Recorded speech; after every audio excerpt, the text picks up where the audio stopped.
ప్రభువు పేరిట మీ అందరికీ షలోం. ఈరోజు దేవుని వాగ్దానము. దేవుడు మమ్మను కరుణించి మమ్మను ఆశీర్వదించునుగాక.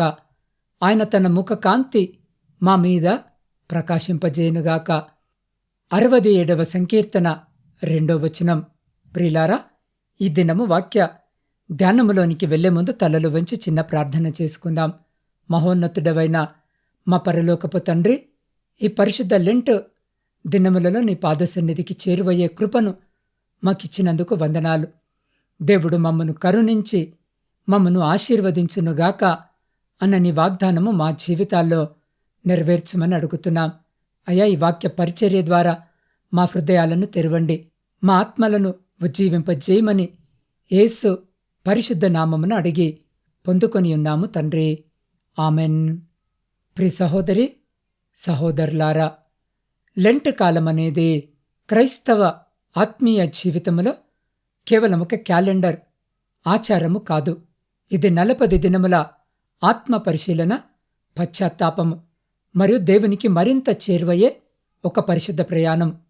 ఈ ప్రయాణములో మనకు దిక్సూచిగా నిలిచే అద్భుతమైన వాక్యము, దేవుడు మమ్మను కరుణించి మమ్మను ఆశీర్వదించునుగాక.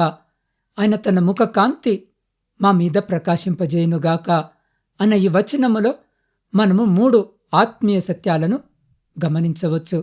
మొదటిది కరుణ. మన అర్హతను బట్టి కాక, ఆయన అపారమైన ప్రేమను బట్టి మన పాపములను క్షమించమని వేడుకోవడం. రెండవది ఆశీర్వాదం.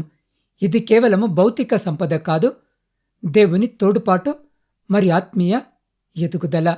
ప్రియులారా, ముఖ కాంతి ఇది అన్నిటికంటే శ్రేష్టమైనది.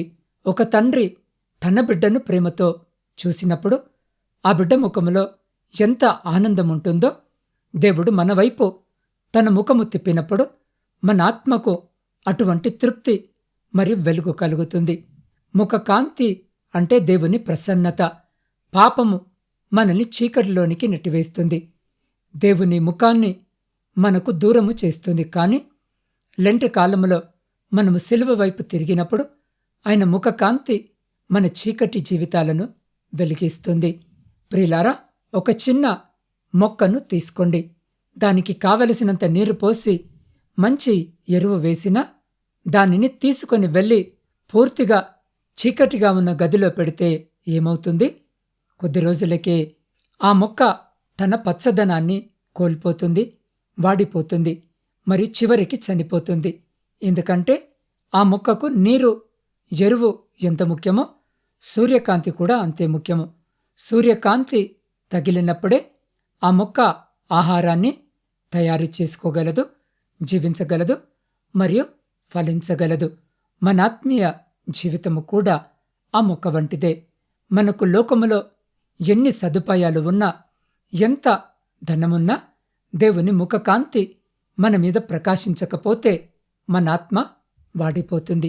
చీకటి గదిలో ఉన్న మొక్కలాగే పాపపు చీకటిలో ఉన్న మనిషి ఆత్మీయముగా మరణిస్తాడు. అందుకే కీర్తనకారుడు ప్రార్థిస్తున్నాడు కదా, ప్రభువా, మమ్మల్ని చీకటిలో విడిచిపెట్టకు, నీ ముఖ కాంతిని మా మీద ప్రకాశింపజేయని. ఎప్పుడైతే దేవుని ముఖ కాంతి మన మీద పడుతుందో అప్పుడు వాడిపోయిన మన ఆత్మీయ జీవితము తిరిగి పచ్చగా మారుతుంది. మనం ఆత్మీయ ఫలాలను ఫలిస్తాం. ఈ లెంట్ కాలములో చీకటి గది నుండి బయటకు వచ్చి దేవుని సూర్యకాంతి కింద నిలబడే ప్రయత్నము చేద్దాం. ప్రియులారా, మన దేవుడు మనలను కరుణిస్తాడు, ఆశీర్వదిస్తాడని, మన జీవితములను వెలుగుమయము చేస్తాడు అని భక్తుడి వాక్యము ద్వారా మనకు తెలియజేస్తున్నాడు. ఈ రోజున మనము చూస్తే ఈ లోకములో అనేక మంది జీవితాలు చీకటిమయముగా మారాయి. వారి జీవితము సంతోషముగా లేదు, వారి ఆరోగ్యములు బాగాలేవు, వారి యొక్క ఆర్థికపరమైన కష్టాలు వారిని వెంటాడుతున్నాయి. ఎలా జీవించాలి, ఎలా ముందుకు వెళ్ళాలి, ఎలా ఈ సమస్య నుండి బయటపడాలి అని ఎన్నో దారులు వెతుకుతున్నారు, ఎన్నో ప్రయత్నాలు చేస్తున్నారు. కానీ వారు ఏ దారిని కనుగొనలేక అపవాది చూపిన దారిలో, అనగా మరణమనే దారిలో వారు వెళ్ళిపోతూ సాగిపోతూ ఉన్నారు. చీకటిలో ఉన్న వ్యక్తికి ఎవరైనా ఏదైనా చూపిస్తే చూడగలడా? ఎటు వెళ్ళాలో తెలుస్తుందా? ఒక వ్యక్తి వచ్చి కాగితమిచ్చి డబ్బు అని చెప్పినా నమ్ముతాడా? అలా ఉంటుంది వారి పరిస్థితి. అలాంటి వారిని ఎవరైనా మోసము చేయాలని అనుకుంటారు, మోసము చేస్తారు కూడా. ఈ రోజున అపవాది అదే పని చేస్తున్నాడు. ఈ లోకాన్ని మోసము చేస్తున్నాడు. దేవుడిచ్చు నిత్య జీవమును కనబడకుండా పాపములో నడిపిస్తున్నాడు. అలాగా వారి యొక్క జీవితాలు వారే పాడు చేసుకుంటున్నారు. ఈ రోజున బహుశా ఈ వాక్యము వినిచిన నీవు కూడా అపవాది చేత మోసగింపబడుతున్నావేమో. ఈ లోకములోని ఆకర్షణ, డబ్బు, పాపము, చెడు సహవాసాలు, వీటన్నిటి వలన ఈ రోజున నష్టపోయావేమో. కుటుంబాన్ని కోల్పోయావేమో. అనారోగ్యము పాలయ్యావేమో. సమాధానము లేక భయముతో నీవు జీవిస్తున్నావేమో. అభివృద్ధి లేక చతికిల పడిపోయావేమో. ప్రియ సహోదరి, సహోదరులారా, దేవుడు నిన్ను ఆశీర్వదిస్తానని, ఆయన నీపైన తన యొక్క ముఖ కాంతిని ప్రసరింపజేస్తానని నీకు వాగ్దానము చేస్తున్నాడు. ఆయన మనల్ని ఆశీర్వదించేది, మన జీవితంలో వెలుగు నింపేది మనము భక్తిపరులమని కాదు, మన జ్ఞానమని కాదు. నా జ్ఞానము వలన నేను పైకి వస్తానండి, నా డబ్బుతోనే నా కుటుంబాన్ని కట్టుకుంటానని అనేక మంది అనుకొని ఈ రోజున కన్నీరు కారుస్తున్నారు. జ్ఞానము, డబ్బు వారికి ఉపయోగపడలేదు, నడిపించలేదు, వారికి ఆరోగ్యమును ఇవ్వలేదు. మరి మనల్ని దేవుడు ఎందుకు ఆశీర్వదిస్తాడు అనంటే, ఆయన మనపైన కరుణ చూపిస్తున్నాడు గనక. ఆయన కరుణ, కనికరము మనందరి జీవితాల్లో ఆశీర్వాదాలను తెచ్చిపెడుతుంది. ఒక స్త్రీ, ఆమె విధవరాలు, తన కుమారుడు చనిపోయి సమాధి కార్యక్రమము నిమిత్తము కొనిపోబడుతున్నాడు. ఇది చూసిన యేసయ్య ఆమె యందు కనికరపడ్డాడు. ఆమె యేసయ్యను అడగలేదు, నా కుమారుని బ్రతికించు అని. అయినా సరే యేసయ్య కనికరము ఆ రోజు ఆ నాయను విధవరాలి జీవితములో వెలుగును నింపింది. నూతనమైన జీవితము ఆరంభించేలా దేవుడామెను ఆశీర్వదించాడు. ఈ రోజున ఈ మాటలు వింటున్న నీ యందు కూడా దేవుడు కనికరపడుతున్నాడు. ఆయన నీ స్థితిని చూసి కనికరపడుతున్నాడు. నీ అనారోగ్యమును చూసి, నీ అప్పుల సమస్యను చూసి, నీ బలహీనతలను చూసి ఆయన కనికరపడి, కనికరించి నిన్ను ఆశీర్వదించబోతున్నాడు. ఇంతవరకు చీకటిమయమైపోయి అనేక మంది చేతిలో మోసపోయిన నీ జీవితంలో దేవుడు వెలుగును నింపబోతున్నాడు. ఆయన యొక్క ముఖ కాంతిని నీపైన ప్రకాశింపజేసి నీకు అన్నీ అర్థమయ్యేలా చేస్తాడు. ఎవరు మంచివారో, ఎవరు చెడ్డవారో, ఏది నీకు హానికరమో, ఏది నీకు మంచి చేసేదో అన్నీ నువ్వు గ్రహిస్తావు. తద్వారా నీవు నీ జీవితంలో అన్ని ఆశీర్వాదాలను చూడగలవు. ఆయన నీకున్న అనారోగ్యమును తొలగిస్తాడు. నీకున్న అసమాధానకరమైన పరిస్థితి నుండి నిన్ను విడిపిస్తాడు. నీ ఎదుట ఉన్న భయంకరమైన ప్రమాదము నుండి నిన్ను తప్పిస్తాడు. నిన్ను వెన్నుపోటు పొడవాలి, నిన్ను పాతాళానికి త్రొక్కేయాలి అనే వారి ఆలోచనలు ఇక సఫలము కావు. వారి యొక్క శాపాలు, వారి యొక్క ఏడ్పులు నీ పైన పనిచేయవు. ఎందుకంటే నిన్ను ఆశీర్వదించేది మనిషి కాదు, సర్వశక్తిమంతుడైన దేవుడు. ఆయన నీకు రక్షణ, ఆయన నీకు ఆశీర్వాదము, వెలుగు. కాబట్టి విశ్వాసముతో దేవుని యొక్క సన్నిధిలో జీవించు. ప్రియ సహోదరి, సహోదరుడా, పూర్వము ఒక గొప్ప రాజు ఉండేవాడు.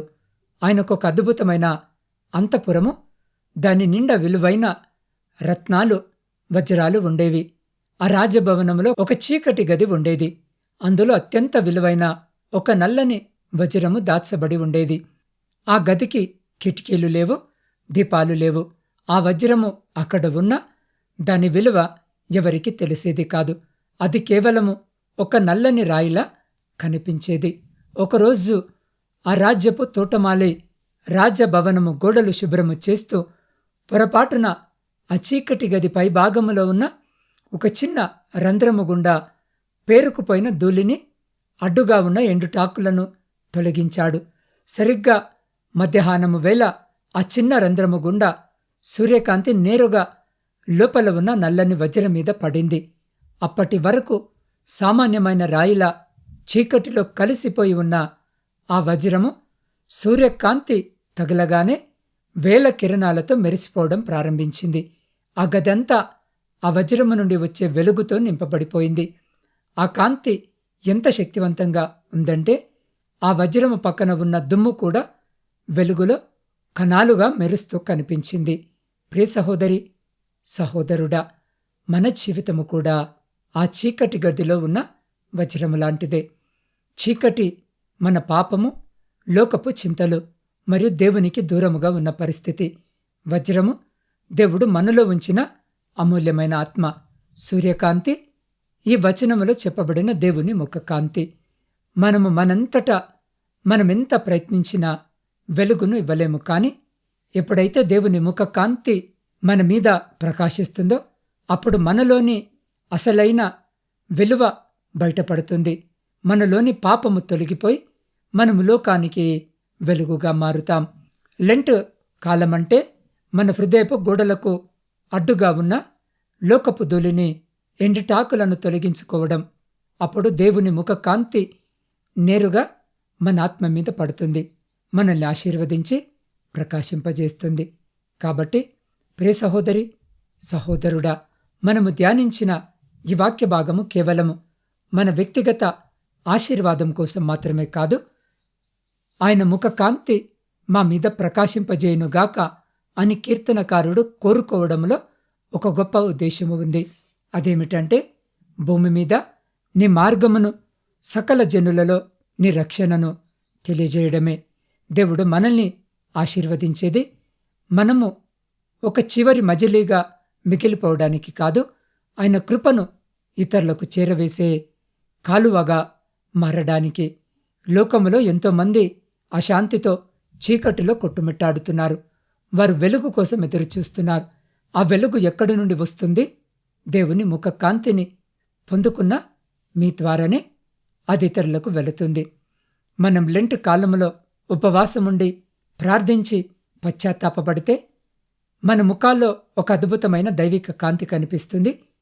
మోషే సీనాయి కొండ మీద దేవునితో గడిపి క్రిందకు వచ్చినప్పుడు ఆయన ముఖము ప్రకాశించినట్లు మనము కూడా ఈ 40 రోజులు దేవుని సన్నిధిలో గడిపితే మన జీవితాలు లోకానికి దేవుని రక్షణను చాటి చెబుతాయి. కాబట్టి ఆశీర్వాదము కోసం మాత్రమే కాదు, ఆయన మహిమను ప్రతిబింబించడానికి సిద్ధపడదాం. ప్రియ సహోదరి, సహోదరుడా, ఈ క్షణంలో మనల్ని మనము పరీక్షించుకోవలసిన సమయం. ఈ లెంట ప్రయాణములో మీరెక్కడ ఉన్నారు? నీడలలో దాక్కుంటున్నారా? మీ జీవితంలో ఇంకా ఏదైనా రహస్య పాపము లేదా దేవునికి ఇష్టము లేని అలవాటు మిమ్మల్ని వెలుగులోనికి రాకుండా అడ్డుపడుతుందా? చీకటిలో ఉంటే వజ్రము మెరవదు, మొక్క పెరగదు. ఈరోజే ఆ చీకటి గది నుండి బయటకు రండి. ముడుచుకుపోయి ఉన్నారా? సమస్యలు, అనారోగ్యము లేదా ఆర్థిక ఇబ్బందుల వల్ల మీ ఆత్మీయ జీవితము వాడిపోయిందా? దేవుని ముఖ కాంతి మీ మీద పడితే వాడిపోయిన మీ జీవితము తిరిగి చిగురిస్తుంది. ఆయన మీ వైపు చూస్తున్నాడు, మీరు ఆయన వైపు చూస్తారా? వెలుగును పంచుతున్నారా? దేవుడు మిమ్మల్ని ఆశీర్వదించాడు, కానీ ఆ వెలుగు మీకే పరిమితమైపోయిందా? ఇతరులకు మార్గదర్శిగా ఉండటానికి మీరు సిద్ధమేనా? ఎవరైతే ప్రభువా, ప్రభువా, నా హృదయపు కిటికీలు తెరుస్తున్నాను, నీ వెలుగును నాలోనికి రానివ్వు అని తీర్మానము చేసుకుంటున్నారో, ఎవరైతే నీ ముఖ కాంతి నా మీద ప్రకాశింపజేయి, నేను నీకు సాక్షిగా ఉంటానని అనుకుంటున్నారో, మీరున్న చోటే ఒక్క నిమిషము లేచి నిలబడి లేదా మీ హృదయం మీద చేయి వేసుకోండి. ఈ పరిశుద్ధ లెంట్ సమయము మీ జీవితాన్ని మార్చే మలుపు కావాలి. ఆయన కరుణ కోసము, ఆయన ఆశీర్వాదము కోసము, అన్నిటికంటే మిన్నగా ఆయన సన్నిధి కోసము మనల్ని మనము సమర్పించుకుందాం. అటు రీతిగా మన జీవితాలను సరి చేసుకునేటటువంటి గొప్ప కృప దేవుడు మనకు దయచేయలాగున మరికొన్ని నిమిషాలు నాతో పాటు ప్రార్థనలో ఏకీభవించండి. సకలాశీర్వాదాలకు ఆధారభూతుడా, సర్వోన్నతుడా, మీ శ్రేష్టమైన అత్యున్నతమైన నామమును బట్టి స్తుతులు, స్తోత్రాలు, వందనాలు. అయ్యా, ఈ పరిశుద్ధ సమయమందు నీ పాద సన్నిధిలో మోకరిల్లి ఉన్న నీ బిడ్డలందరినీ నీ హస్తాలకు అప్పగిస్తున్నాం. అయ్యా, నీ ముఖ కాంతిని మా మీద ప్రకాశింపజేయము అని మేము చేసిన విన్నపాన్ని మీరు ఆలకించారని నమ్ముతున్నాం. ప్రభువా, ఈ లెంట్ దినములలో మా హృదయ అంతరంగాల్లో ఉన్న చీకటి కోణాలను నీ వెలుగుతో నింపండి. ఎక్కడైతే మాలో అపనమ్మకముందో అక్కడ నీ వాక్యపు వెలుగును ప్రకాశింపజేయండి. ఎక్కడైతే మాలో కఠినత్వముందో అక్కడ నీ కరుణా కటాక్షమును కురిపించండి. ఎక్కడైతే మేము లోకపు ఆశలనే దుమ్ముతో కప్పబడి ఉన్నామో నీ పరిశుద్ధ రక్తముతో మమ్మల్ని కడిగి ఆ వజ్రము వలె మమ్మల్ని మెరిపించండి. తండ్రి, వాక్యము విన్న ప్రతి హృదయము ఒక దీపము వలె వెలుగునుగాక. ఈ ప్రార్థన ముగించుకొని మేము వెళుతూ ఉండగా నీ ప్రసన్నత మాకు తోడుగా ఉంచండి. మా కుటుంబాలలో సమాధానాన్ని, మా శరీరాలకు ఆరోగ్యాన్ని, మా ఆత్మలకు ఉజ్జీవాన్ని ప్రసాదించండి. కేవలము మేము ఆశీర్వదించబడటమే కాదు, మా ద్వారా ఈ లోకమంతటికీ నీ రక్షణ మార్గము తెలియచేయబడేలా మమ్మల్ని నీ సాక్షులుగా వాడుకోండి. ముఖ్యముగా ఈ శ్రమల దినాలలో నీ శిలువ త్యాగాన్ని ధ్యానిస్తూ ప్రతిరోజు నీ ముఖ కాంతిలో నడుచుకునే కృపను మాకు దయచేయమని నీ పాద సన్నిధిలో వేడుకొనుచున్నాం. దేవా, ఈరోజు జన్మదిన, వివాహ వార్షికోత్సవాలు జరుపుకొంచున్న ప్రతి బిడ్డ కొరకు ప్రత్యేకంగా ప్రార్థిస్తున్నాం. మీ నూతన దయా కిరీటం చేత బిడ్డలను ఆశీర్వదించండి. ఆ రీతిగా ఇతరత్ర శుభకార్యాలు జరిగించుకుంటున్న బిడ్డలతో కూడా మీరుండి సంతోషకరమైన కుటుంబ జీవితమును దయచేయమని వేడుకొనుచున్నాం. క్యాన్సర్ వ్యాధితో బాధపడుతున్న నవీన సత్య, మేఘన, యశస్విని, మల్లికార్జున స్వామి, జహంగీర్, సుబ్బారావు, పద్మ, జ్యోతి, కళావతి, రాజేశ్వరి, భాష, ఇమజ, యశస్విని, ఖైరునిసా, రమాదేవి, విమలమ్మ, అనుష, మార్తమ్మ వీరందరి శరీరాల్లో ఉన్న వ్యాధి కణాలను నిర్మూలించి వారికి నూతన శక్తిని ప్రసాదించుము. అయా, కిడ్నీ వైఫల్యముతో బాధపడుతున్న సిద్ధు, లక్ష్మణ్, ప్రవీణ్ కుమార్, తేజ, నాగజ్యోతి, నయోమి, సన్నీలకు, అలాగే గుండె జబ్బులతో ఇబ్బంది పడుతున్న Pavan, Sugunavathi, Jayamma, Sushila, Sharon Mary, Sebastian, Anandarao, ప్రభావతులకు ఆయురారోగ్యాలను ప్రసాదించండి. వారి అవయవాలు తిరిగి సక్రమముగా పనిచేయనట్లు దీవించండి. అయా, పక్షవాతముతో కదలలేని స్థితిలో ఉన్న సూర్యరావు, రాంబాబు, గుణసుందరమ్మ, బాలప్ప, రంగన్న, కృపాకర్, జయకృష్ణ, భాస్కర్రావు, విజయలక్ష్మి, శ్రీనివాసరెడ్డి, నిడియా, వెంకటేశ్వరమ్మ, నారాయణ, శ్రీను, వీరేష్, రంగన్నలకు తిరిగి నడిచే శక్తిని ప్రసాదించండి. బ్రెయిన్ ట్యూమర్తో ఉన్న లీలావతి, ప్రశాంతి, జైపాల్ రెడ్డిలకు అనేక మాసాలుగా కోమాలో ఉన్న నానికి స్పృహనిచ్చి తిరిగి సాధారణ స్థితికి తీసుకురావాలని వేడుకుంటున్నాం. అయ్యా, 10 ఏళ్లుగా ఒంటరితనముతో భయముతో గడుపుతున్న సజిత్కు ధైర్యాన్ని, శాంతిని దయచేయండి. కీళ్ల నొప్పులతో బాధపడుతున్న కీర్తన, వెంకటేశ్వరమ్మ, నూకరత్నములకు ఉపశమనాన్ని కలిగించండి. సోరియాసిస్తో ఉన్న వర్షినికి, మస్క్యులార్ అట్రోఫీతో ఉన్న పునర్వికాశ్రీకి, వెన్నుముక గాయంతో ఉన్న గోపాల్ రెడ్డికి స్వస్థతను దయచేయండి. జ్ఞాపక శక్తి కోల్పోయిన సుజాతకు, డయాబెటిక్తో ఉన్న అభినవ్కు సంపూర్ణ స్వస్థతను దయచేయండి. అఖిల పడుతున్న మానసిక, ఆత్మ సంబంధిత పోరాటాల నుంచి ఆమెకు విముక్తిని కలిగించమని వేడుకుంటున్నాం. అయ్యా, పేర్లు చెప్పబడని అనేక సమస్యలతో బాధపడుతున్న ప్రతి బిడ్డను కూడా మీ పాద సన్నిధికి తీసుకొని వస్తూ ఉండగా నా తండ్రి, ప్రతి బిడ్డపైన మీ గాయపడ్డ స్థాన్ని ఉంచండి. వారు పొందుతున్న చికిత్సలు ఫలించి వారు త్వరగా కోలుకొని వారి కుటుంబాల వెలుగు నిండాలని నీ పాద సన్నిధిలో వేడుకొనిచున్నాం. ప్రపంచంలో శాంతిని, సమాధానాన్ని కలిగించండి. విడిపోయిన ప్రతి కుటుంబాన్ని తిరిగి కట్టుమని వేడుకుంటున్నాం. అయ్యా, ముఖ్యముగా నా ఆత్మీయ కుటుంబ సభ్యులందరినీ మీ పరిశుద్ధ పాదాల చింత పెడుతూ ఉండగా బిడ్డలను జ్ఞాపకము చేసుకోండి. అయ్యా, బిడ్డల ప్రతి ప్రార్థన విజ్ఞాపనను మీరు ఆలకించి అంగీకరించి ప్రతి న్యాయమైన కోరికకు సమాధానము దయచేసి అయ్యా, మీ ఆకాశపు వాకిళ్లను విప్పి మీ సమృద్ధికరమైన దీవెన ఆశీర్వాదాల చేత బిడ్డల జీవితాలను, కుటుంబాలను దీవించి ఆశీర్వదించి తృప్తిపరిచి మీరే ఘనత, మహిమ, ప్రభావాలు పొందుమని మా ప్రభువును మీ ప్రియకుమారుడైన యేసుక్రీస్తు శక్తి కలిగిన నామమున ప్రార్థించి స్తుతించి అడిగి పొందుకొని ఉన్నాము తండ్రి. ఆమెన్.